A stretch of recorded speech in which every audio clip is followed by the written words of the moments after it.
Avez-vous déjà connu des gens en difficulté financière qui trouvent malgré tout de l'argent pour des choses peu indispensables, voire futiles? Comment cela s'explique-t-il?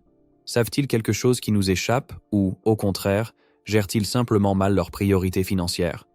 Ils disent sans cesse qu'ils n'ont pas d'argent et se plaignent, mais ils continuent à dépenser. Il y a effectivement des individus différents, mais pas forcément dans un sens positif.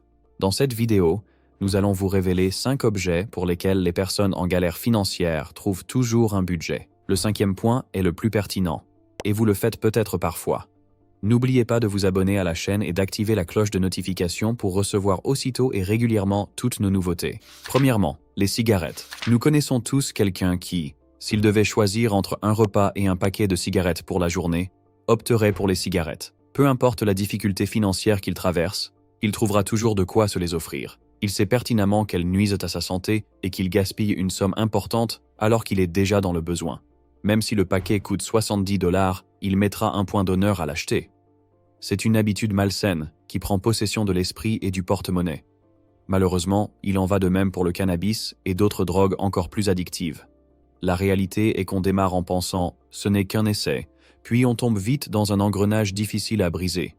Vous connaissez forcément quelqu'un qui prétend ne jamais avoir d'argent, mais fume malgré tout en continu. Il peut emprunter à des amis, voire vendre des objets qui lui appartiennent pour acquérir son paquet quotidien. Partagez en commentaire vos anecdotes relatives à ce sujet. Deuxièmement, les crédits pour acheter un grand téléviseur ou un tout nouveau téléphone. La seconde révélation risque de vous étonner davantage. Bien des gens éprouvent de la gêne à paraître avec un smartphone dépassé ou un écran de télévision trop petit. Même en plein marasme financier, ils ne résistent pas à l'attrait d'un gadget dernier cri ou d'une télé immense. Cela illustre la société toxique centrée sur la parade et l'apparence. Le problème, c'est que ces acquisitions aggravent encore leurs soucis d'argent.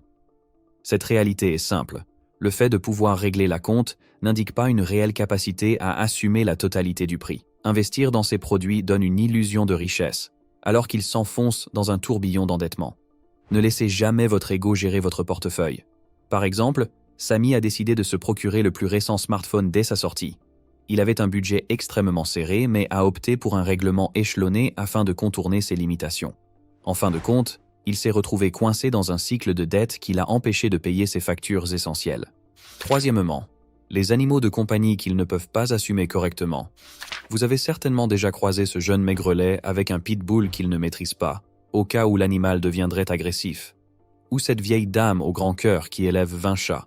Beaucoup peinent déjà à nourrir et à soigner leurs compagnons, leur consacrer du temps pour les balades, etc. Ils finissent souvent par vivre dans une maison mal entretenue, imprégnée de mauvaises odeurs, faute de pouvoir laver ou brosser les animaux régulièrement. Curieusement, ils aiment profondément leurs bêtes, au point de ne pas vouloir s'en séparer, même si c'est pourtant dans l'intérêt de tout le monde. Le simple amour ne suffit pas pour qu'un animal reçoive les soins nécessaires. Rida, par exemple, logeait 5 chiens tout en étant incapable de leur fournir une alimentation adaptée ou un suivi vétérinaire. Les bêtes ont souffert de problèmes de santé. Elles-mêmes vivaient un stress constant. Quatrièmement, les marques de luxe. Rien de surprenant à voir des personnes en difficulté arborer lunettes de soleil griffées, montres et sacs de grandes marques. On est face à un signe immédiat indiquant quelqu'un en détresse économique, prêt à se ruiner pour renvoyer l'image de la richesse. Certains vouent un culte à Gucci, Versace ou Moncler, se démènent pour réunir ou emprunter de l'argent afin d'acheter ces articles, uniquement dans le but d'épater leurs semblables. Et retenez ceci, plus l'écart est grand entre la réalité d'un individu et ce qu'il prétend être, plus il risque de plonger dans la déprime ou l'angoisse. Bref, de s'illusionner quelques instants sur ce qu'il n'est pas. La vérité, c'est que ces pièces sont souvent des contrefaçons ou d'une qualité douteuse, et quand on est fauché, mettre de l'argent dans ce style d'accessoire revient à jeter son argent par la fenêtre. Cinquièmement, les vacances de luxe. Vous êtes-vous déjà demandé pourquoi certains partent en voyage coûteux alors qu'ils manquent d'argent? Ce dernier point s'avère le plus éloquent. Bon nombre de personnes veulent à tout prix maintenir une façade de luxe, planifiant des séjours somptueux, quitte à emprunter.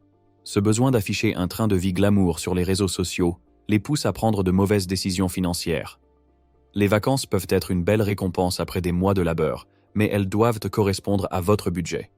Hélas, il y en a qui s'envolent vers la Grèce ou les Maldives en recourant à des prêts ou de l'argent emprunté, s'exposant ensuite à une pression financière durable bien après la fin du séjour. Leur unique désir est d'éblouir leur entourage avec des clichés et vidéos sur les réseaux sociaux, alors que dans la réalité, ils croulent sous les dettes. Partagez avec nous si vous souhaitez une deuxième partie portant sur ce sujet et si vous connaissez des gens pratiquant ces habitudes néfastes. Pensez à liker cette vidéo si elle vous a plu et rappelez-vous de vous abonner et de cliquer sur la cloche de notification.